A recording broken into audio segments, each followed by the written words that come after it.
Ça a commencé. Bonsoir à tous, je vous salue encore et très heureux de revenir là pour faire cette vidéo aujourd'hui avec vous. Juste, je voulais souhaiter que des bonnes choses, les meilleures choses à tous ceux qui ont pu gagner la DV Loterie 2023.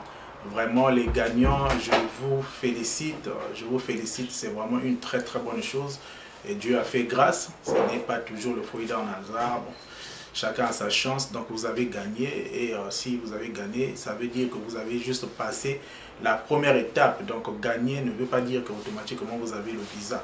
Donc ça veut dire que là maintenant vous commencez les étapes que je parlais dans plusieurs vidéos que vous allez voir dans les descriptions, et aussi partez dans la liste des vidéos et vous allez voir, il y a des vidéos tellement bien qui vous détaillent chaque chose et que vous allez apprendre encore beaucoup pour bien suivre votre procédure de la DV Loterie. Maintenant là, vous avez gagné, vous êtes sélectionné pour continuer la deuxième étape. Là maintenant, vous devez maintenant penser à la DS 260 et j'ai une très bonne vidéo comment remplir la fiche DS 260, comment d'abord le trouver par rapport en allant sur Google, vous rentrez dans le site us.gov et puis à partir de là jusqu'à retrouver la DS 260, que le lien qui va vous emmener pour que vous puissiez voir la page, la manière que ça sort et comment remplir et toutes ces astuces là je vous ai expliqué.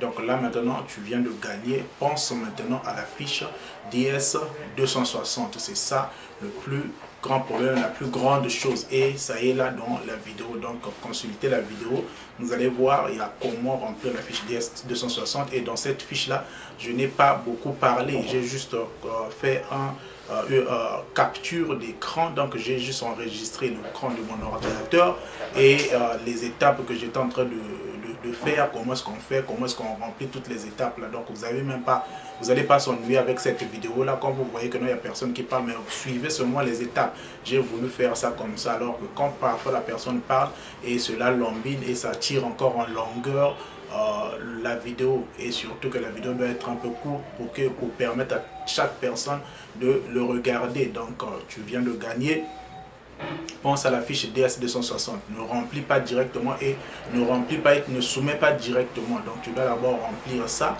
par rapport au nombre des enfants, si c'est une famille élargie ou bien si c'est un couple seulement, tu dois faire deux fiches, tu dois remplir deux fiches DS 260. Et si tu es seul, tu es célibataire, c'est encore plus mieux, c'est juste une seule fiche. Mais après cela, tu imprimes d'abord le papier, tu enregistres, tu imprimes. Donc tu dois être sûr que tu as enregistré et puis tu imprimes d'abord ce papier là et puis tu pars à la maison pour regarder encore, vérifier encore les erreurs. Donc il ne faut même pas être pressé à soumettre la page avant d'abord d'avoir vérifié, parce que ces informations là vont se refléter, ce seront des questions à l'ambassade. Donc les gens manquent le visa à cause de ces erreurs là. Maintenant, si vous avez eu à commettre l'erreur pendant que vous étiez en train de remplir la page pour jouer, c'est maintenant que vous allez corriger les erreurs.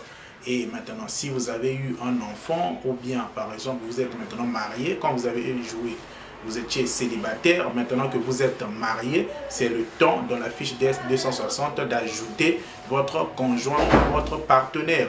Maintenant, s'il y a quelque chose qui s'est passé dans ta vie, qui a changé le cours de ta vie, des histoires, c'est dans la fiche DS 260 que tu dois signifier. Et tu dois savoir ce que tu signifies.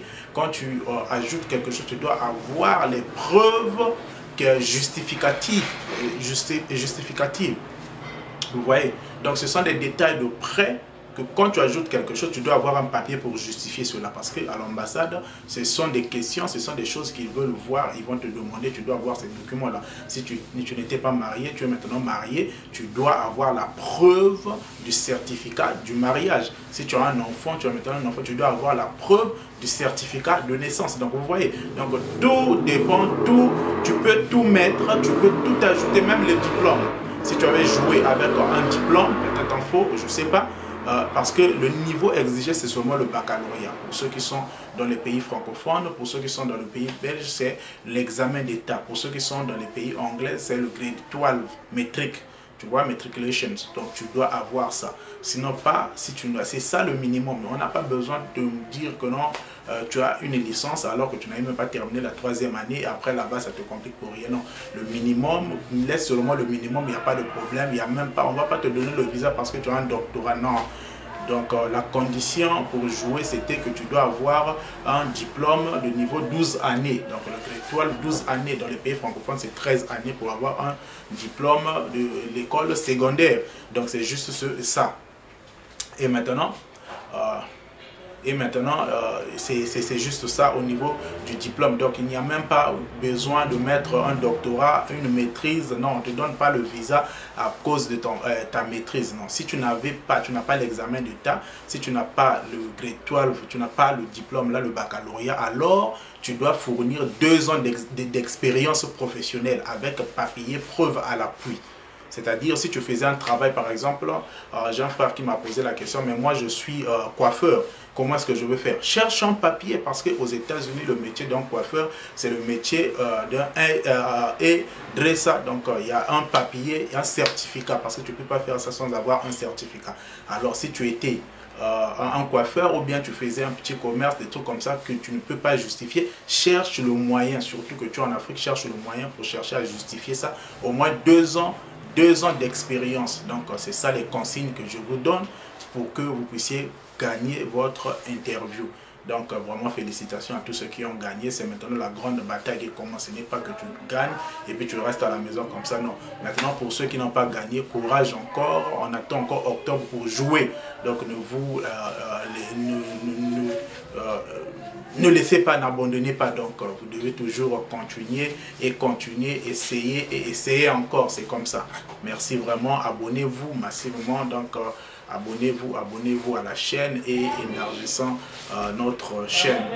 Merci.